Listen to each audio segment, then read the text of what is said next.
welcome back to another video. I'm going to be talking about how to prepare for financial uncertainty, which I'm sure is on a lot of people's minds at the minute, certainly on my mind. The economy in the UK is absolutely going in the bin currently. It's a worrying time, cost of living's going wild, no one can afford to put the heating on, no one can afford to boil the kettle. As a freelancer, it's an incredibly worrying time. But I'm going to, in this video, explain some things you can do to try and make yourself feel a little bit more secure and try and increase the revenue that you've already got coming in.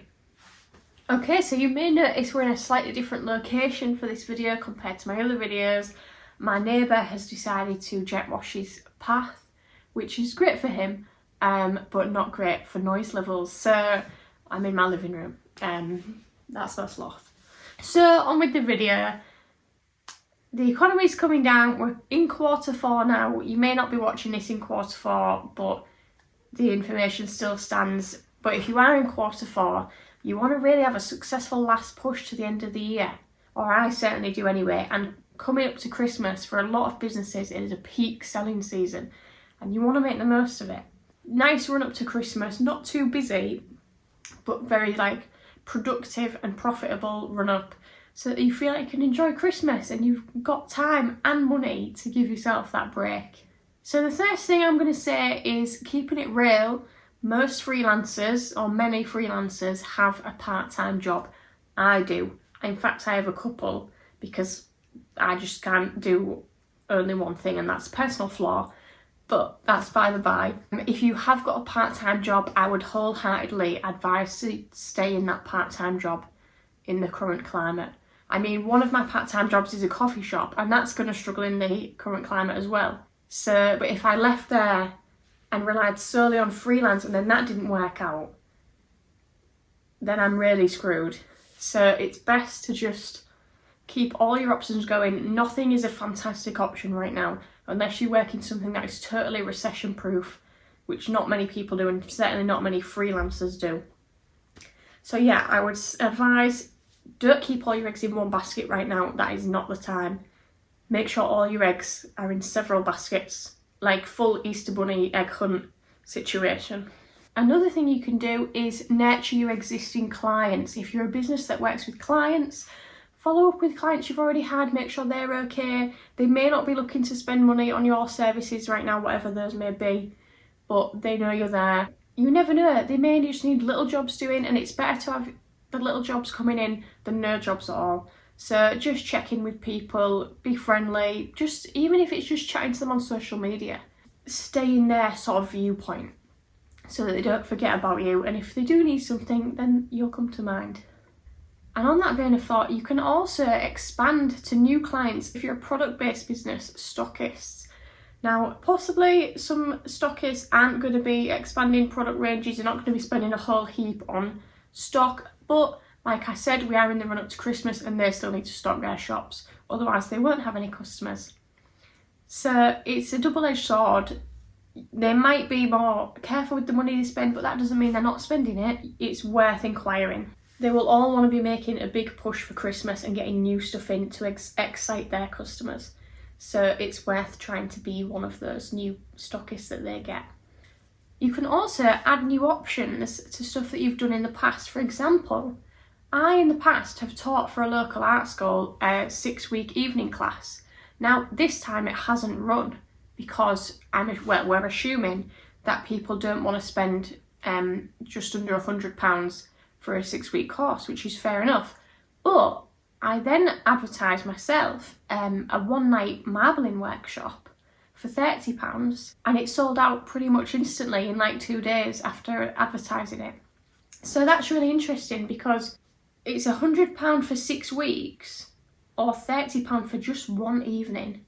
So we know which is better value, but the customer doesn't think of it like that. They think £96 versus £30, which do I have right now? They've got the £30. So maybe offer short versions of what you provide currently. It actually might work out better for you. Like my margin on the £30 workshop is a lot bigger because I only have to spend one evening doing it. So the prep is far smaller and the stock is less expensive and it just gets it over and done with. But yeah, I've made more money than I do on the 6-week course. So it may work out better for you. And then I can do more, because it's sold out. I may be tempted to offer more dates for people that missed out. And then I've got this great income stream that I never had before because I didn't think about it. So it's weighing up what people actually are going to choose. They might not choose the best value option. They'll simply choose the cheapest. And they can still get a great experience out of it from you. On that experience, you're introducing yourself to new audiences, which is always good. And then when times are better, they'll know where you are for the expensive courses, etc. So the final and main thing, the most important thing that I would advise for preparing for financial uncertainty is to take a look at your income streams. They need to be as diverse as possible. You need to have as many as you can physically manage, don't go mad, but as many as you can manage you should have. So for example, your income streams might be your online shop. Personally, I have online shop, client work, freelance design sort of work. I'll count my part-time job as an income stream because that is all coming into my bank. I've got teaching and courses, and I'm working on ad revenue. So for example, ad revenue is great, like on YouTube for example, when I do eventually get monetized, please subscribe by the way, because the consumer doesn't have to pay you. So they can watch your videos for free, but you still end up getting paid by YouTube because of the ads that they put on. So it's a win-win for you and your consumer. It's kind of passive income for you.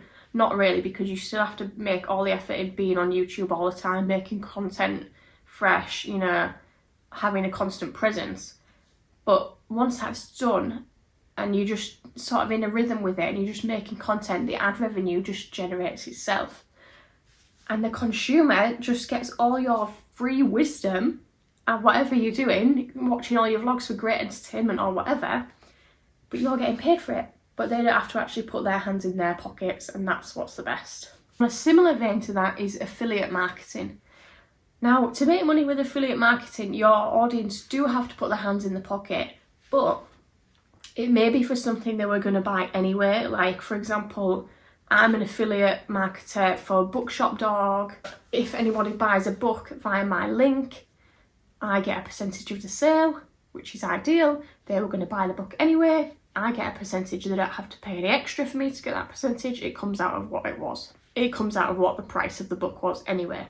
So that's something to look into. Obviously that's not a huge earner, but it might just help. It's the pennies that start to add up and make the difference between going under as a freelancer and thriving as a freelancer. It's important as well in your income streams to diversify from just straight selling. So you, instead of just being like, oh, buy my item, buy this, I've just made this new product, buy it. People aren't buying, they're not in a buying mindset like they used to be. So having these other revenue streams like paying for a workshop, it's less buy my thing and more come on this experience with me. Or YouTube ad revenue, it's watch this with me, it doesn't actually cost you anything. So I think it's important to really come out of this selling as just like the only thing that you're doing from a marketing point of view, because people are not really in a buying mood and they're going to be really picky about where they are spending their money. Unfortunately, they can't spend it with everybody. So just a few follow-up thoughts on that. I hope you all found it really helpful. If you did, please subscribe. Please comment, let me know what you thought, what your income streams currently are maybe, and what you're looking into. As I said, I'm trying to work on ad revenue, and with that I'll be expanding affiliate marketing as my audience on here grows, etc. But in the meantime, I'm staying at my day job because I'm sensible. And maybe my workshops are going to be a great thing for me to expand on. And maybe I'll do online workshops so that people don't have to see me in person, so I can reach a greater audience.